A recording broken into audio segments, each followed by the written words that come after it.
Goberno galego e os sindicatos agrarios unidos para protexer o agro galego fronte ao acordo da Unión co Mercosur. Nunha declaración conxunta pídenlle ao Goberno e á Comisión que cumpran as cláusulas de salvagarda que aprobou o Europarlamento. Aprobada a lei para endurecer as penas aos delincuentes que reincidan, obtivo máis apoios da oposición que dos socios de goberno de Sánchez. Impulsada por Junts, a chamada lei multirreincidencia contou co sí de PNV, PP, Vox e o PSOE. Votaron en contra Sumar Podemos, Bildu e o BNG. Tremendo susto esta tarde no río Sil, no barco de Valdeorras. Un menor lanzouse a auga por un balón en plena alerta vermella. Estivo arredor de media hora agarrado a unha árbore, loitando contra a corrente, ata que deron chegado onde a él para rescatalo. Loito no mundo da cultura e as letras polo falecemento aos 97 anos de Xesús Alonso Montero, membro de número da Real Academia Galega, da que foi presidente entre 2013 e 2017. O escritor e investigador vigués foi unha das figuras centrais da defensa e do estudo da lingua. Boas noites. Alianza da Xunta e sindicatos agrarios para protexer o agro galego fronte ao acordo da Unión Europea co Mercosur. Nunha declaración conxunta piden o cumprimento estrito das cláusulas de salvagarda que aprobou o Parlamento Europeo. Gloria.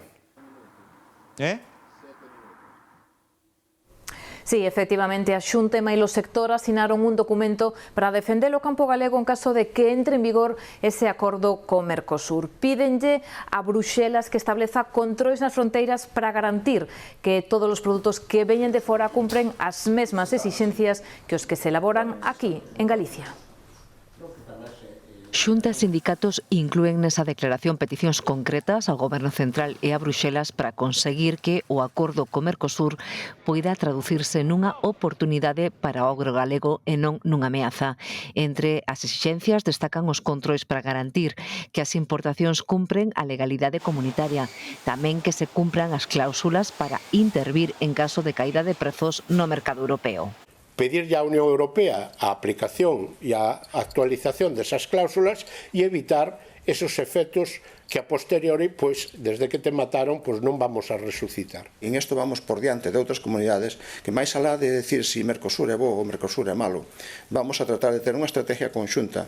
O documento recolle tamén os compromisos da Xunta, como a creación do Observatorio de Prezos ou reforzar as estrategias de comercialización dos produtos galegos.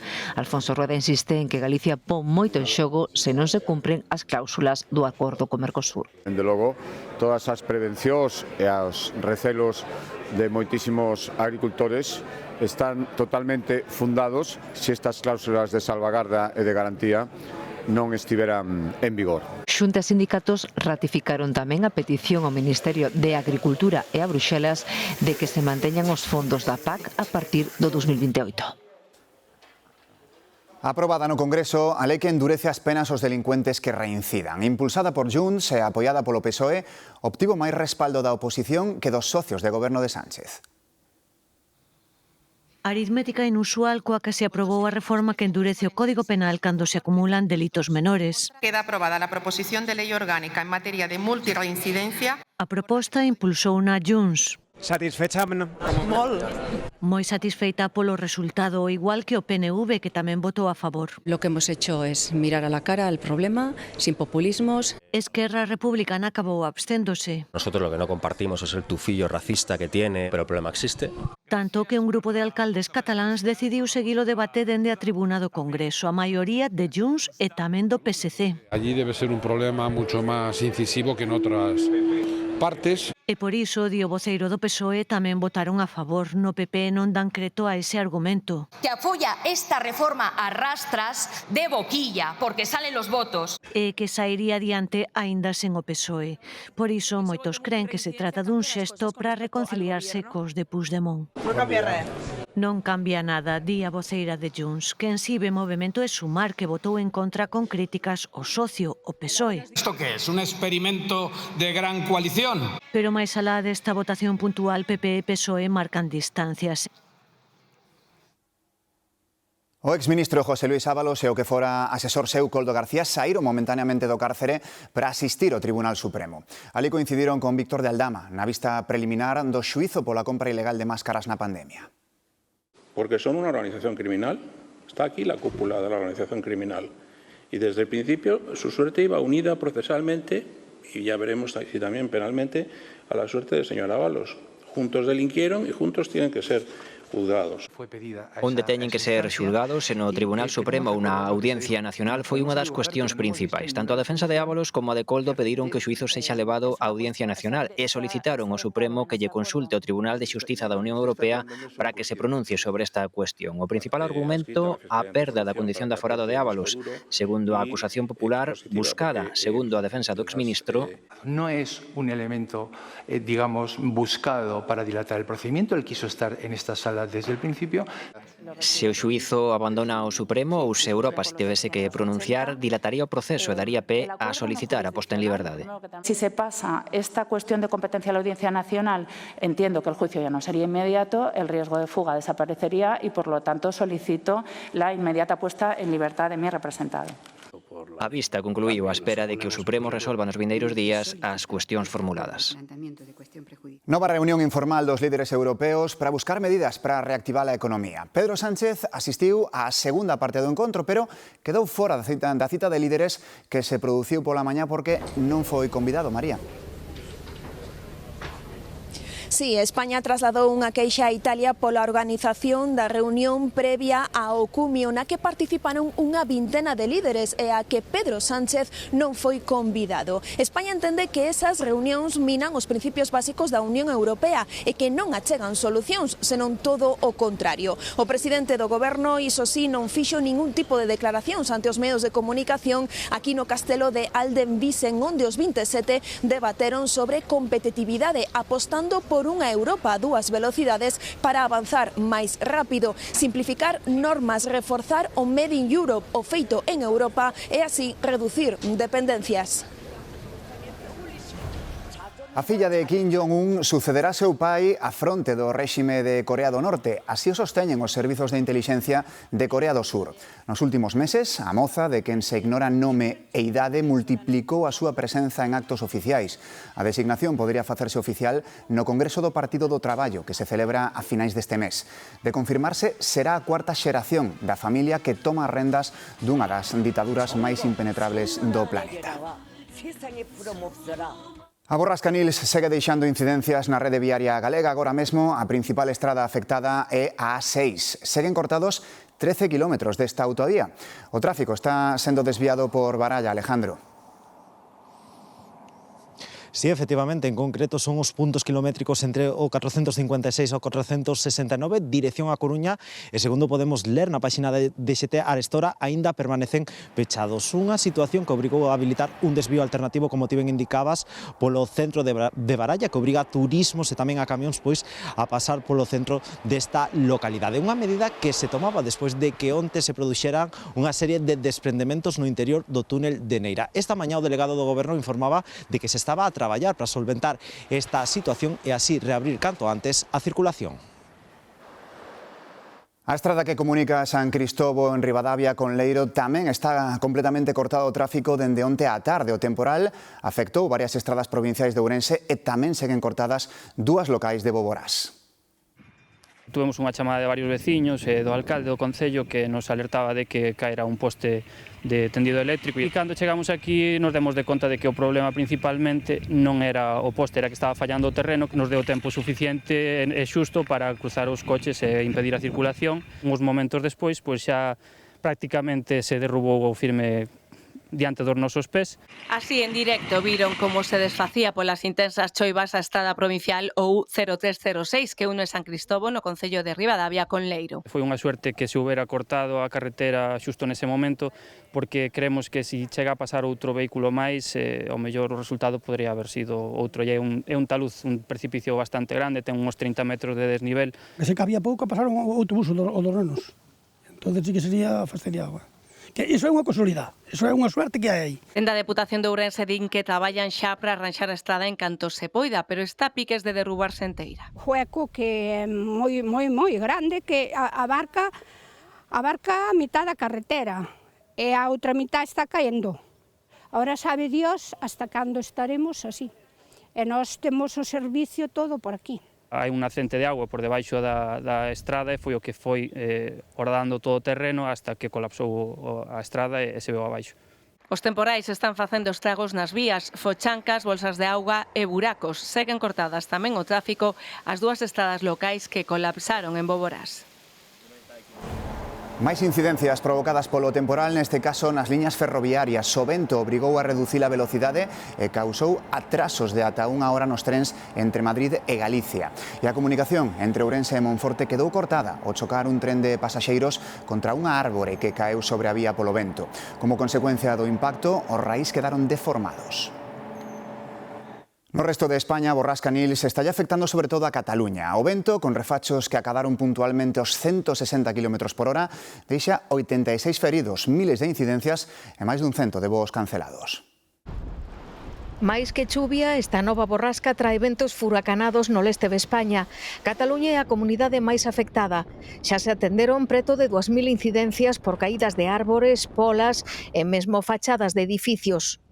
86 persoas tiveron que ser atendidas polos servizos sanitarios, entre eles un voluntario de Protección Civil da Generalitat ao que lle caeu un árbore en riba que permanece en estado grave. Houbo cortes en varias estradas e na circulación ferroviaria por atrancos nas vías. No aeroporto do Prat canceláronse un cento de voos. No resto de España, os ríos seguen moi cheos en Aragón e tamén en Castela-A Mancha, onde o Teixo está en nivel vermello. A outra cara atopámola en Málaga. Tras un tren de borrascas, especialmente daniñas, este xoves fixo día de praia. E vexan que historia do temporal en Extremadura. Ca enchente do Guadiana, case 500 ovellas, estas que ven aquí, quedaron illadas nese anaco de terra. O gandeiro mandou unha mensaxe desesperada e recibiu axuda. Un helicóptero da Junta levoulles ás ovellas 4.800 kilos de palla e 500 de penso. Levaban desde o pasado xoves illadas e sen comida. E outra imaxe do temporal está en Portugal, onde unha das principais autoestradas do país, a que une o Porto con Lisboa, permanece pechado o tráfico á altura de Coimbra. O firme colapsou ao romper un dique do río Mondego. No momento en que se afundiu, a vía levaba varias horas pechada, polo que, por sorte, non houbo que lamentar danos persoais. Aquí en Galicia, angustioso rescate no barco de Valdeorras. Un rapaz de 16 anos, vano ver, meteuse no río Sil esta tarde en plena alerta vermella para coller un balón que lles escapara. Estaban xogando nunha pista que está a carón do río, quitou a roupa e meteuse. Apreciase ben nas imaxes o forte que baixa a corrente. O rapaz estivo alrededor de media hora subido a esa árbore ata que puideron rescatar os membros do GES e da policía local.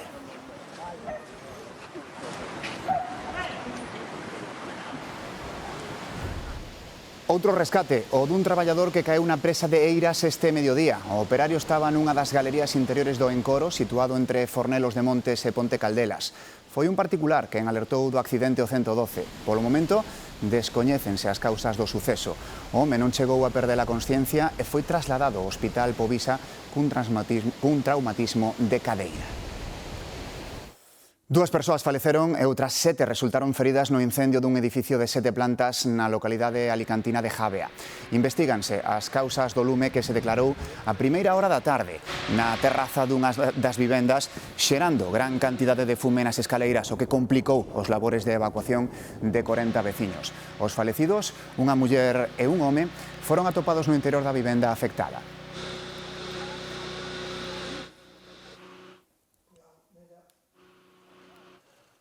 Outro incendio, este na comisaría da Policía Nacional de Santiago, obrigou a evacuar o edificio. O fume provocou certa alarma, pero por sorte non hai feridos. Cal é a situación ali, Patricia? Pois aínda a esta hora continúan traballando os bombeiros no interior desta comisaría da Policía Nacional en Santiago, da que, como ven, continúa salindo fume. O lume quedou extinguido esta tarde, pero os traballos continúan para arrefriar a zona, sobre todo para levar a cabo traballos de ventilación. Un curtocircuito nun soto puido ser a causa deste incendio. Un incendio que non provocou feridos, pero sí unha intensa columna de fume fume negro e tóxico debido a que donde comezou a arder había neumáticos acumulados, un fume que obrigou a acordoar toda esta zoa, cortala o tráfico, tamén a desaloxar non só a comisaría, senón un instituto cercano e o reitorado da Universidade de Santiago, ademais de que os negocios, moitos de hostelería que hai na zona, permaneceron durante todo o día pechado. Polo momento non se sabe cando se poderá retomar a actividade normal nesta comisaría, porque hai que avaliar os danos e ademais eses traballos de ventilación non van ser sinxelos. A alarma activou un traballador da comisaría contra as 10 da mañá ao ver un fío de fume saír do conducto de extracción.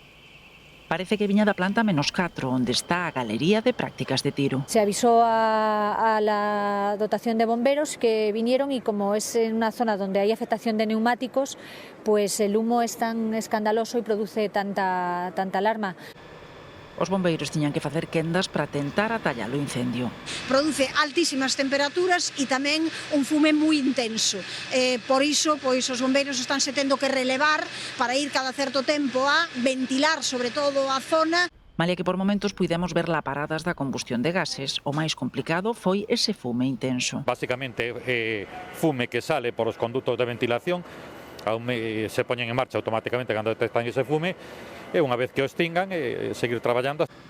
As instalacións foron evacuadas coa primeira alarma. Contan que se fixo tranquilamente. Daquela non parecía para tanto a cousa. Veron un pouco de fume, mandaron desaloxar un pouco, e cando nos dimos conta xa era toda a rúa humo.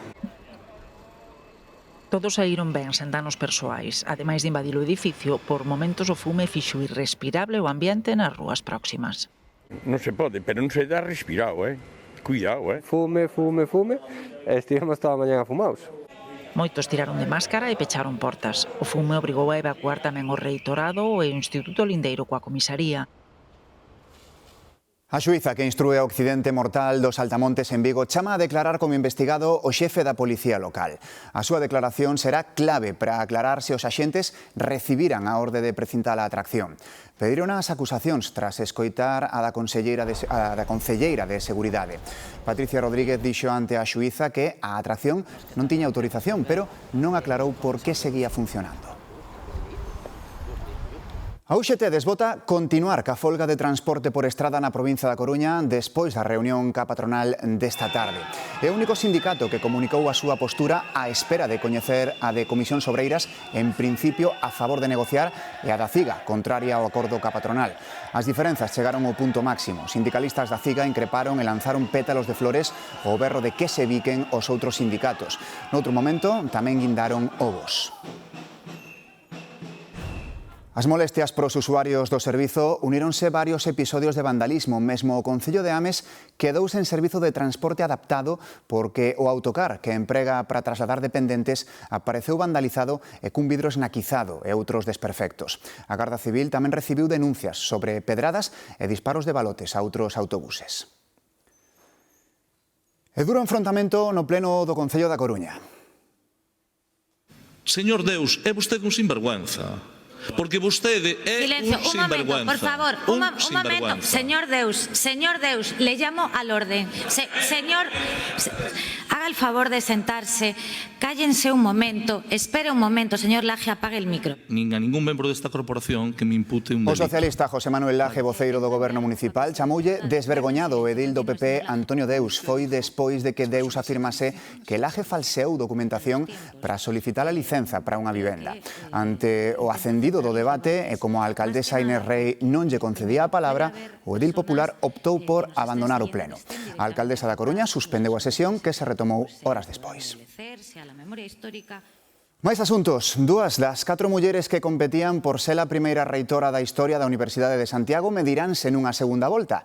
A candidatura da catedrática de Matemáticas, Rosa Crujeiras, foi a máis votada, pero ao non obter o 50% dos votos, terá que enfrontarse ca catedrática de Óptica Maite Flores. Alba Nogueira e María José López Couso quedaron fora da liza por facer historia na USC.